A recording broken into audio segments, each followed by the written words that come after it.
All right. Well, thank you for the songs this evening. Psalm 76 in our Bible study.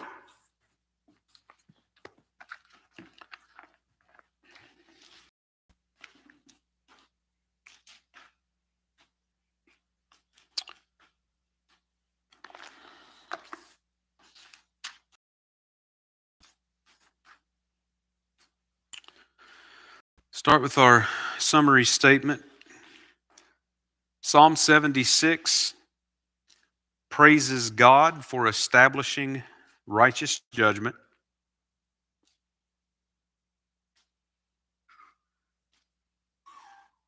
in Zion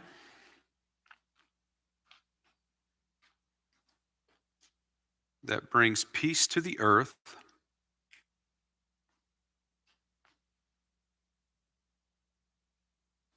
through destroying his enemies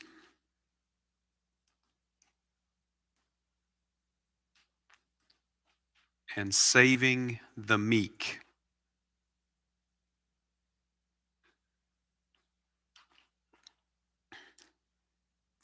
Let's go over that again. Psalm 76 praises God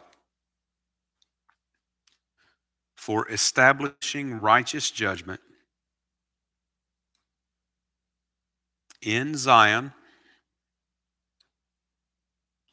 that brings peace to the earth through destroying his enemies and saving the meek.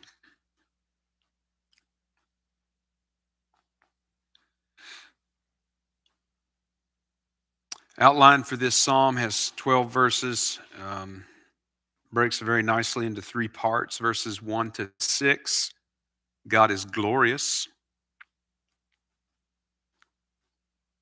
Verses 7 to 9, God is to be feared. Verses 10 to 12, God is to be praised.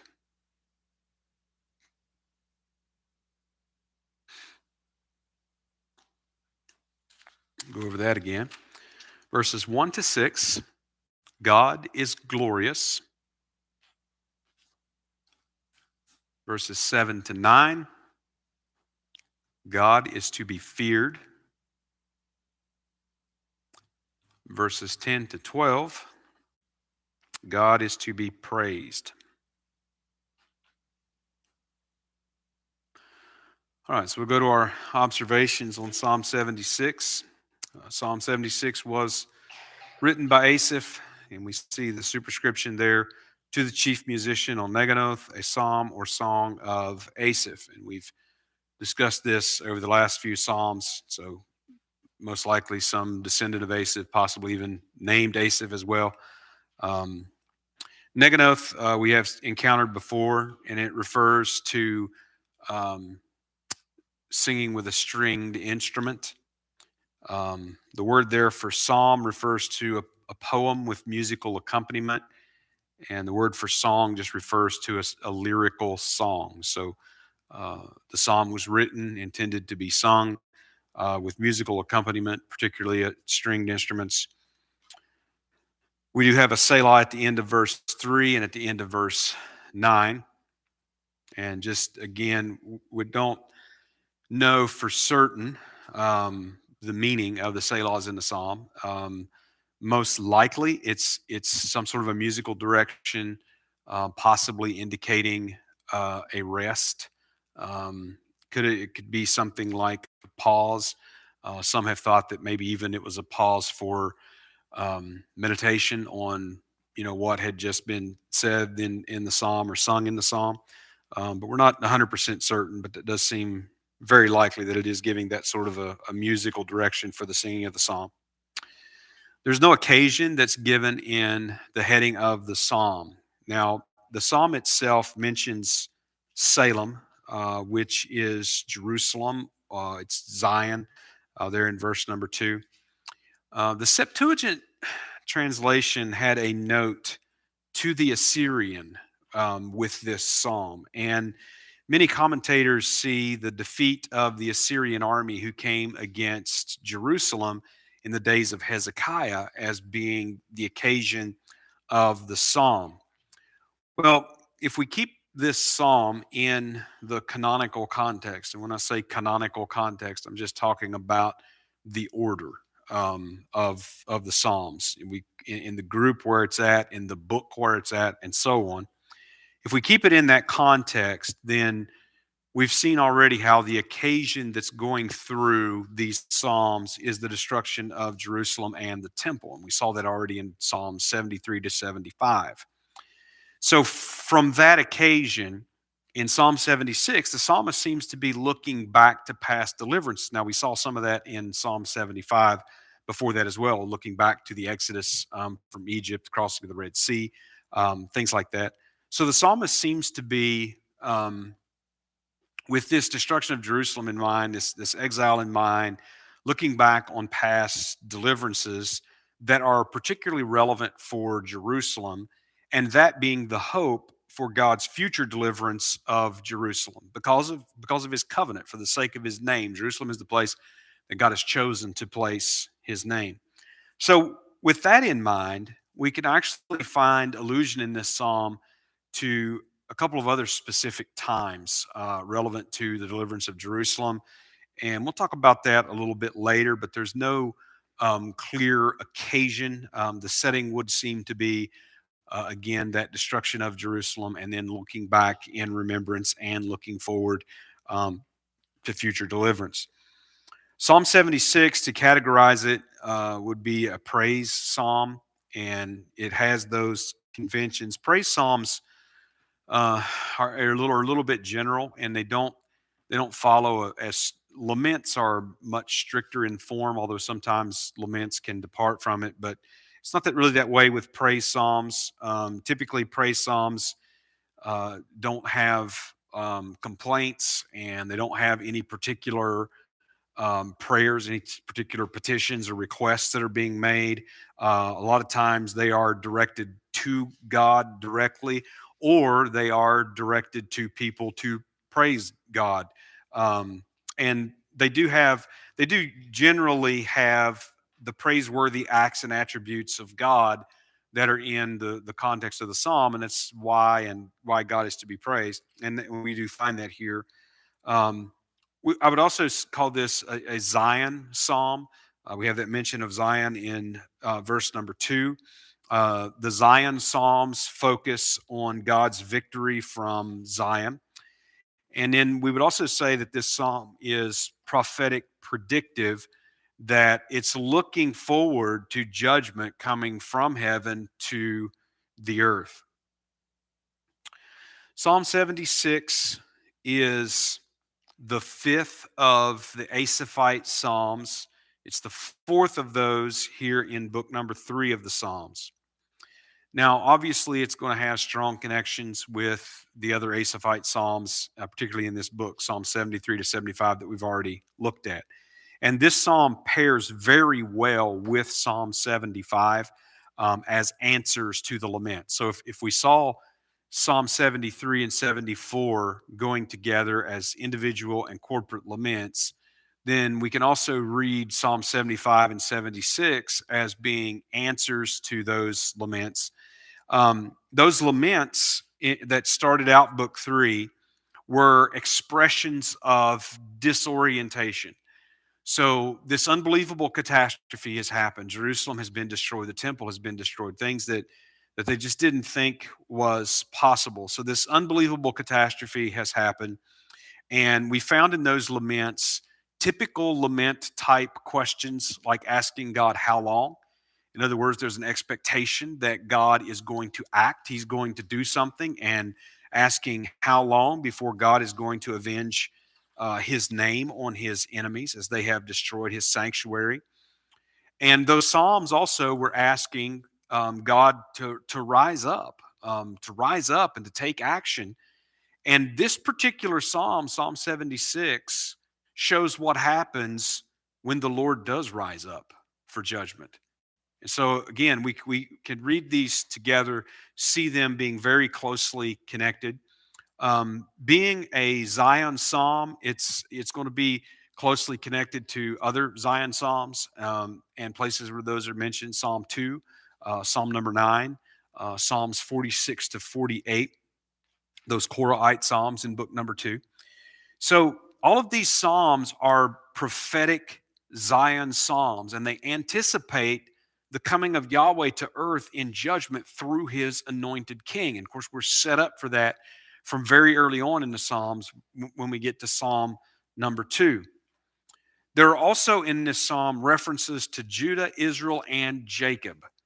And that would connect this psalm with several others. And we find certain themes that are associated with those references, Israel and Judah and Jacob. And so Psalms 14, 20, 22, 24, 25, 41, 44, 46, 47, and 48, 50, 53, 59, 60, 68, 69, Psalm 72 that ends book 2, and then Psalm 75 right before it.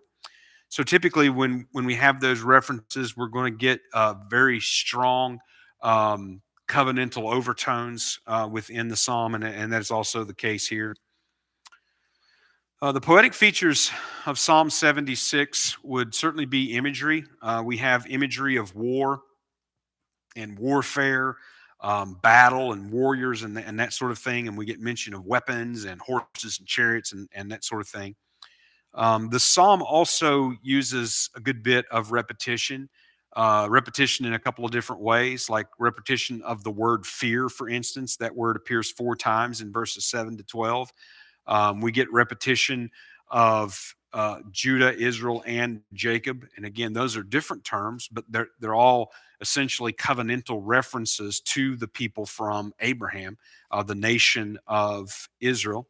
So we get that sort of a reference. We also get some movement in this psalm, and we realize that there's a focus on Zion. There's a focus on Jerusalem, but it also, as we look through the psalm, we see there's an extending over all of the earth. It would encompass all of the earth, and then we also get this image of God speaking judgment from heaven that comes to the earth. So we sort of go from universal to global and to very focused there in Jerusalem.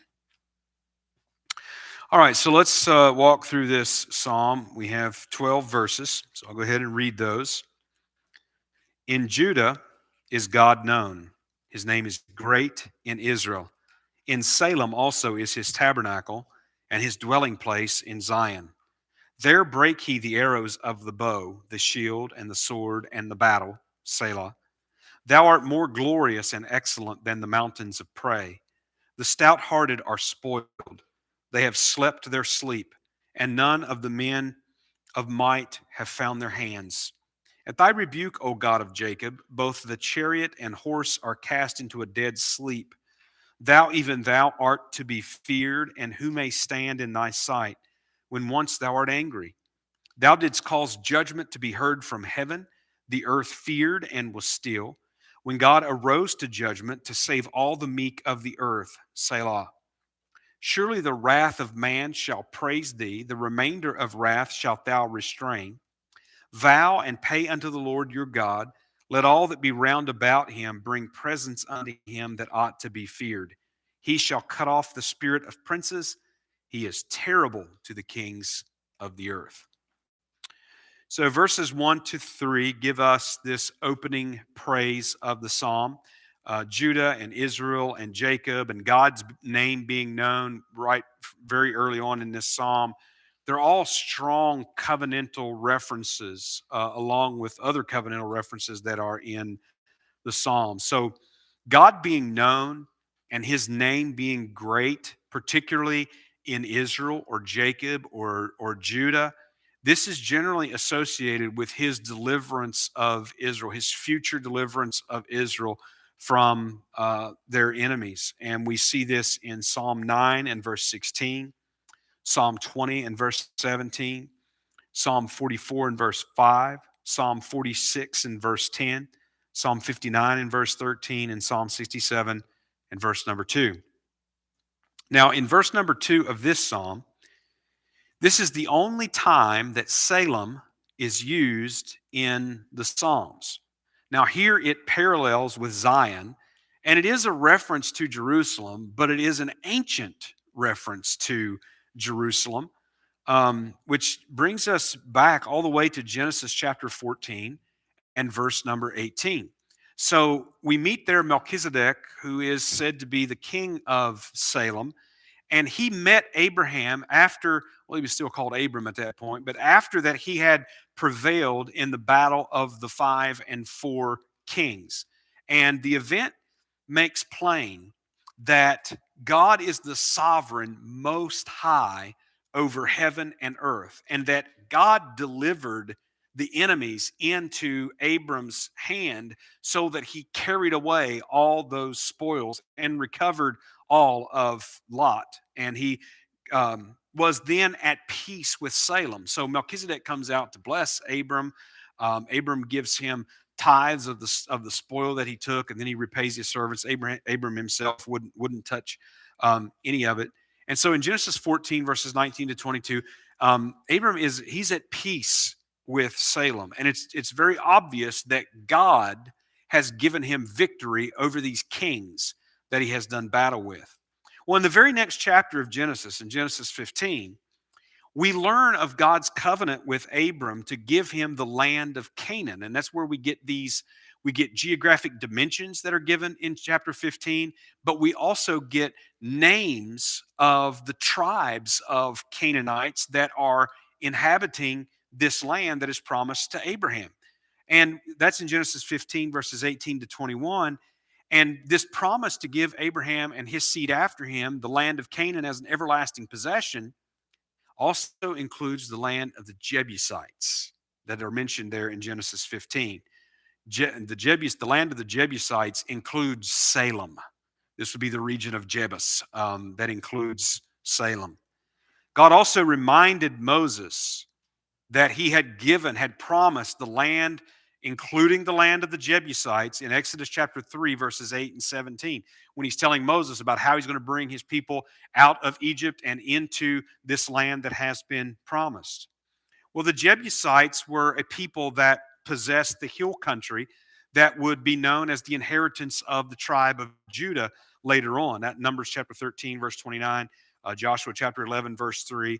And also they were the possessors of Jerusalem, though generally called Jebus in that time. Joshua chapter 15 and verse number 8. Now, during the conquest under Joshua, Israel could not drive the Jebusites out of the land. And so the Jebusites continued. Joshua 15:63, the book of Judges chapter 1 and verse number 21. The Jebusites continued in the land, and they continued to have control of what would later become known as Jerusalem. So they continued to possess this land that was promised to Judah and to Israel, and they possessed it all throughout the reign of the Benjamite king Saul, 40 years, all during that time. But after the anointed king from the tribe of Judah, named David, ruled all of Israel, he conquered the Jebusites and he took Jerusalem. 2 Samuel chapter 5, verses 5 to 7. And this signal victory for David forever settled Jerusalem as the place of God's name. And the Jebusites essentially disappear from history after this time. So this is, I believe, the primary point of reference for this psalm. Thinking back on this taking of Jerusalem, this power of God over the kings, this designation of this place as the everlasting possession of Abraham and his seed, and this victory that is given to David that settles God's name in this place. I believe this is the primary reference. Now, as we go on, in verse 3, we get some of this warfare imagery with these weapons that are mentioned. Essentially, God is here disarming his enemies. He's breaking their weapons. He's taking their weapons from them. And here and in verses 5 to 6, We do get some resemblance to the defeat of Sennacherib's army of the Assyrians when they come up and they camped against Jerusalem. And in the days of Hezekiah, you can read about that in Isaiah chapter 37. And obviously, God defeated them, and they never even fired a shot. And God overcame them with fear, and they left their tents and left everything behind, and made their way back home. And God delivered Jerusalem. And when you read the accounts of that, whether it's in the Isaiah or in the Kings and Chronicles, whatever, when you read the accounts of that, you realize how hopeless of a situation that they were really in. And yet God delivered Jerusalem. So, in a sense, I'm not saying that this psalm is picking up on just one of these, but I think it's the combination of them. Like that the psalmist is thinking back to these times, even back to the promise of the land where Jerusalem is, to the capturing of Jerusalem by David, to the deliverance of Jerusalem in the days of Hezekiah. In other words, God has done all of these things because of his promise. So again, it's a covenantal reference that Jerusalem is his. He's placed his name there forever. So it is his. So in other words, these psalms are praying with that hope and expectation. Right now, Jerusalem is under the control of other nations, and the temple has been destroyed, and all of these sort of things. But this is the place of God's name. This is his everlasting possession that he has given to Abraham. So all of these sort of references of God's actions involving Jerusalem are what are forming the ground of hope in this psalm, and why God is being so praised. Obviously, the day and the hour and the time when this is going to occur is not known. It's still not known. It never will be known until it happens. But the capture and defense of Jerusalem then are just fitting remembrances, especially as this relates to this mountains of prey. It's a little difficult. So the image that's being put forth is not entirely clear, but obviously the verse is speaking of him prevailing over those armies that would oppose him. Stout-hearted would refer to the bold warriors and men of might there in verse number 5. So in a way, we could say that the best of the best, the greatest of the warriors, are done for. They cannot stand before this judgment. When God rises up for judgment, when his son returns to this earth in judgment, they cannot stand before him. So then we get this imagery of like they've slept their sleep. In other words, it's like they've slept their last sleep. In other words, their time is an expression of saying their time is up. Their time is done. Judgment has come. Their time is over. And the men of might, it says they've not found their hands, which is kind of an odd, but it's a figurative expression, essentially that just expressing helplessness. They can't. There's nothing that they can do. They're paralyzed, or they're completely helpless against God's wrath. And we see them even in verse 6, just immobilized. They're like in the deadness of a sleep. They're just immobilized before by God's rebuke. Now in verses 7 to 9 is where we get this message that God is to be feared. And this is a message that would go to those that trust in him. It's also a message that goes out to those of the earth that do not fear him. So it is a warning in that sense as well. The God who was previously silent with his hand in his robe, and we've seen that over the last few Psalms, what are you just going to sit there and do nothing? Are you just going to sit there on your hands and do nothing about what's going on in Jerusalem? Has sort of been what's been expressed from the psalm. Well, the God who previously was silent and seeming to do nothing, now his anger is kindled, and it says that there's none that can stand before him when his anger is kindled. And of all of the raging and all of the striving and all of the opposition to God and to his word and to his anointed king is useless. Then we see in verse 8 that judgment came from heaven. This is just like in Psalm 2, verses 4 and 5, when it speaks about that God in the heavens laughs. He laughs at these nations raging against him with their fists held high and their proud and stubborn necks and such, that God laughs.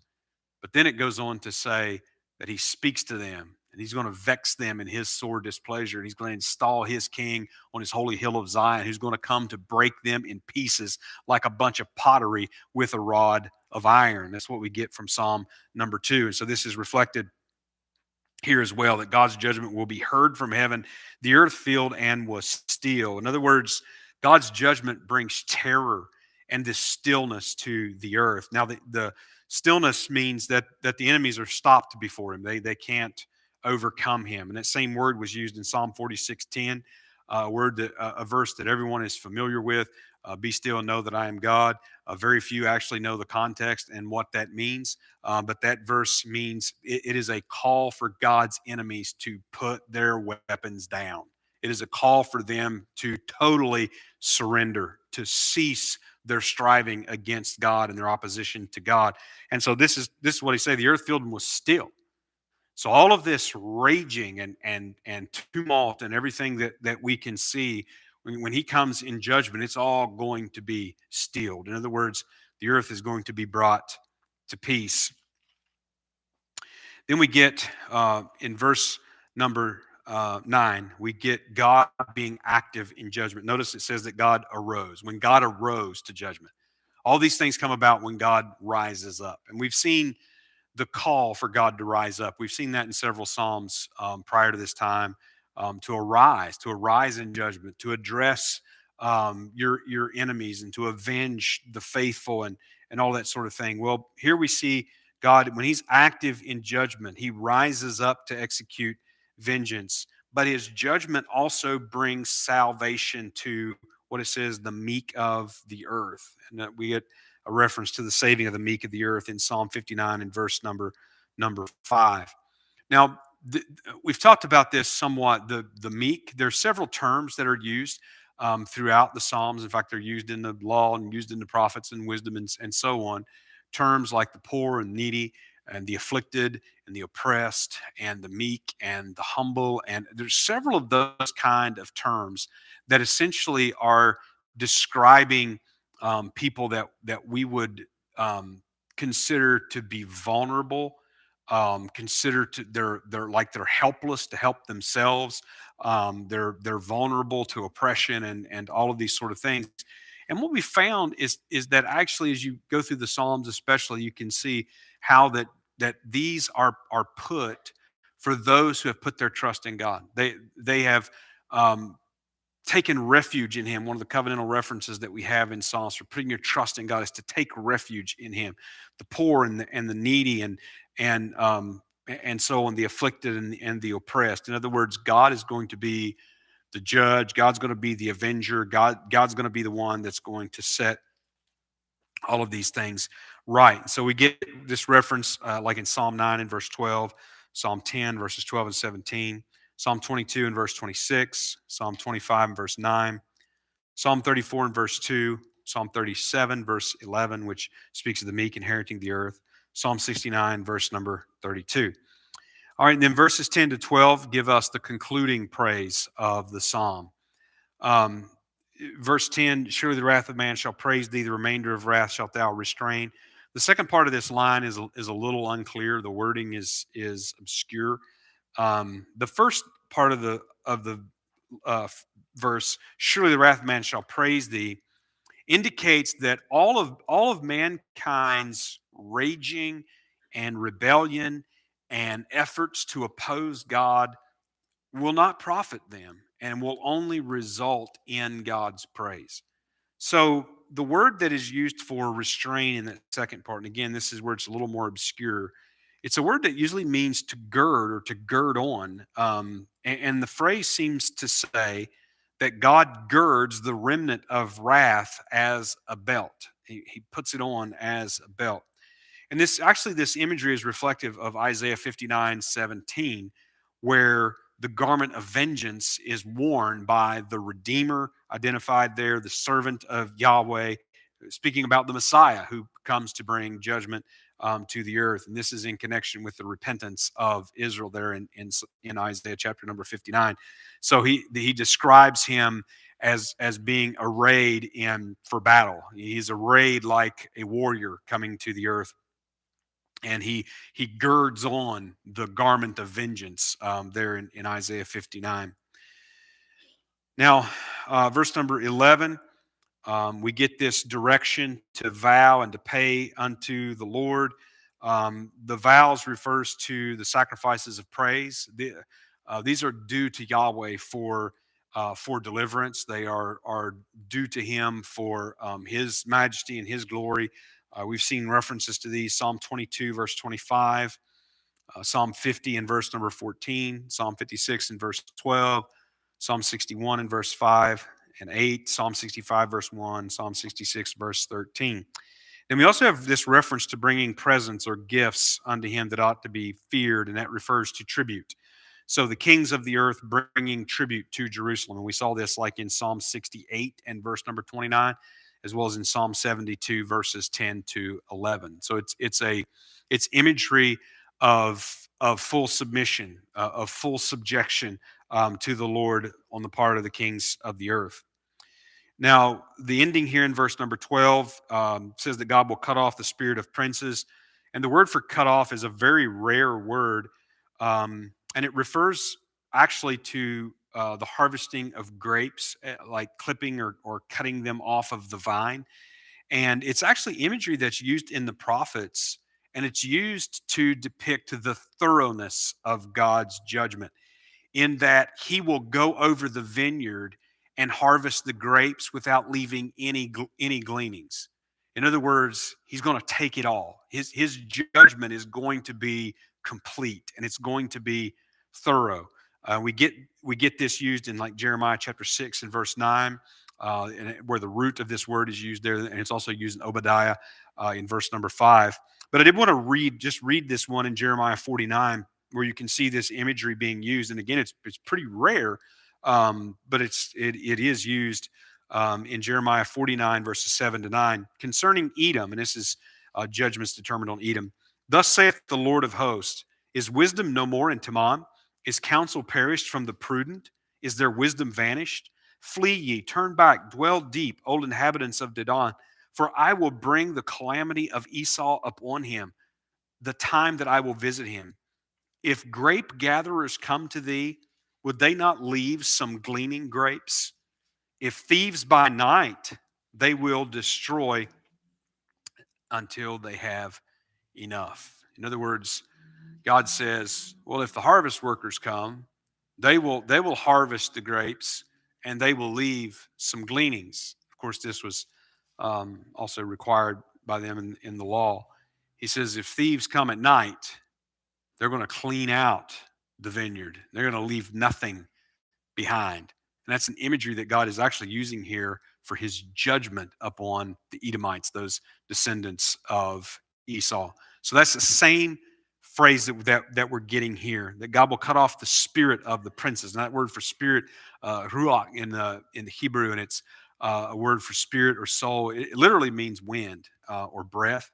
But as a word that was also used to speak of the mind or the spirit, sort of the immaterial part of man. In other words, he's going to bring judgment. He's going to remove them from the land of the living, might be another way of putting it.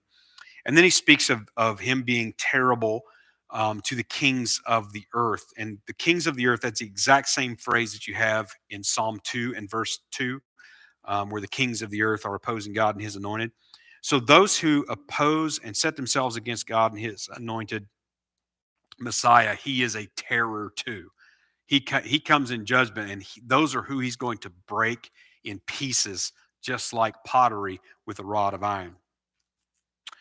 All right, so interpretation for Psalm 76.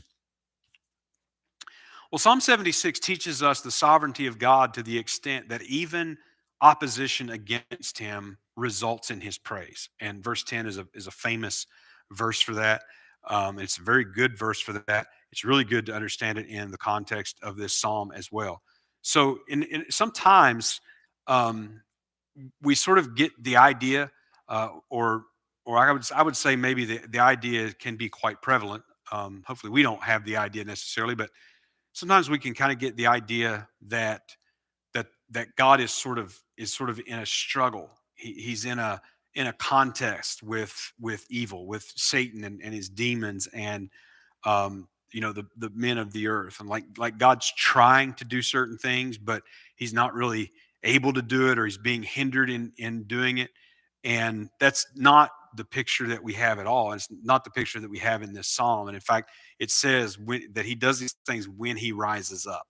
So the idea that we understand, and what's being revealed about God and his sovereignty, is that all of these things are according to his purpose, and his sitting and laughing in the heavens is just according to his time. And when that appointed time is come, he will rise up for judgment, and there will be none who will stand. So God is not being hindered, and he's not being pulled this way or that way. He's not trying to do something but isn't quite able to accomplish that. His purpose cannot be successfully resisted or overcome. Even the very wrath of man, even all of their hatred and all of their angst and all of their energy focused on persecuting God's people and opposing him, will only result in praise to God, the very thing they don't want to happen.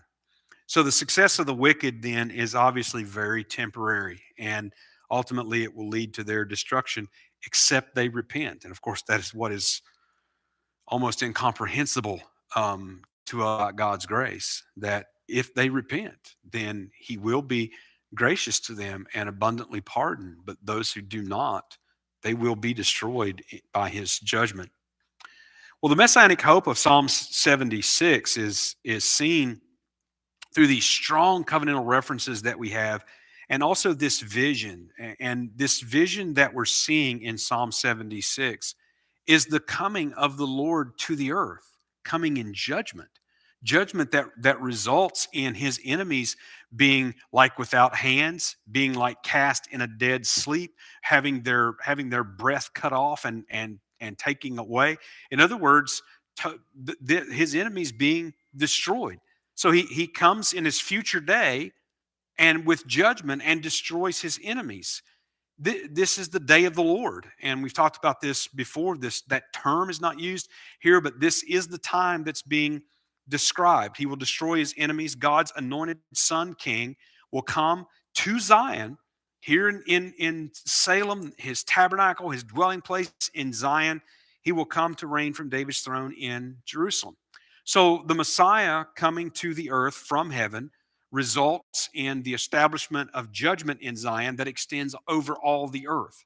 And the meek, we're told, shall inherit the earth. And we see the salvation of the meek of the earth in verse number 9, and Psalm 37, verse 11 again. And not only that, but after this, the kings of the earth will bring their tribute to Jerusalem.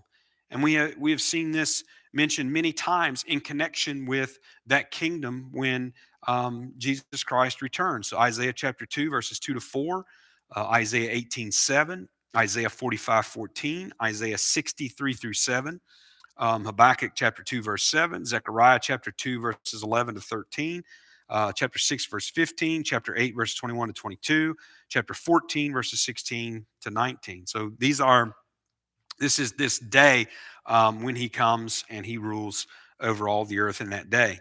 So this is the meditation that brings hope to this desperate situation of the psalmist when enemies have prevailed over Jerusalem. And so just as God has conquered and delivered Jerusalem in the past for the sake of his name, he will do so finally in the future. And that's anticipation, is really what's at the heart of this praise. So let's go to application now. I have two of these. Number one, understanding Psalm 76 helps us understand what happens when God rises up in anger. And it can seem to us that his judgment moves very slow and probably not according to the time frame that we would like. But when God rises up in anger, his judgment will come to this earth in the person of Jesus Christ in the furious judgments that are more fully described in Revelation, ending ultimately with him actually coming to the earth. No one will be able to stand before him in that day, and only the meek, those who trust in him, will see salvation when he comes. Number two, understanding Psalm 76 helps us understand that justice true justice will come to this earth, and it will cover this earth one day. We can be a lot of times exasperated facing wicked injustices. One of those, one example would simply be the abomination of abortion. And you've probably been following along with some of the news and the likelihood that Roe v. Wade be overturned and that sort of thing. Of course, that just sends it down to the states, and it doesn't outlaw abortion at that point, but it certainly is a step in the right direction. But we can look at something like that abomination, and it's not just in this country; it's all over the world. Millions of babies being murdered, red and yellow, black and brown and white, all ethnicities, just boys, girls, murdered by men and women that have haggled over their body parts like they're trading and selling dry goods at a market. I mean, just the amount of bloodshed it's incomprehensible to us. And thinking on those kind of things can be very exasperating. Why is this being allowed to go on? Why is this being tolerated? Well, we know that it's not because God can't stop it. We know that it's not because God's not powerful enough to do anything about it. I can't tell you all the purposes of why God has allowed these things to come to pass, but we do know this, that God's wrath is terrible, and there will come a day when He is going to rise up, and when He does, all of the bloodshed on the earth will be avenged. God's wrath is again terrible, and of course, there's always that incomprehensible mercy and grace to those who repent. He will turn and be gracious. That wrath that would be due them for their blood-stained hands will have been put on the Lord Jesus Christ and suffered in their place, and their sins cleansed and done away. But a psalm like Psalm 76 does help us understand that there is justice coming, and it's not in the right politician getting in office. It's not in the right judge being appointed. Even those things have an importance, and they have a place. Those are things we certainly pray for and we vote for, and we want to see. And we want to see justice as much as possible. We also understand that true justice only comes from God, from heaven to the earth. And it will come. It will come one day. All right. Any questions on Psalm 76?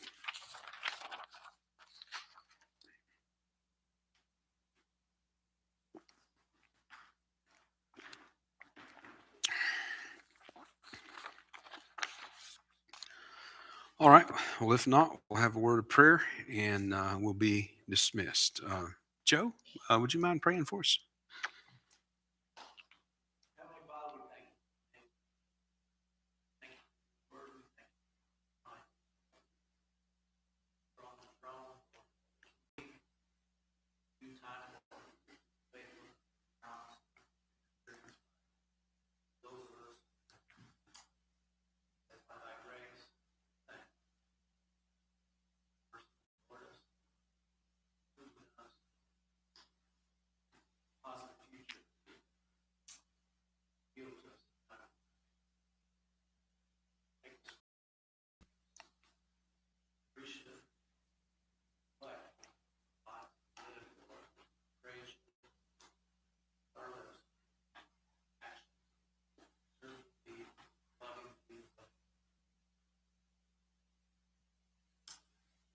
Amen.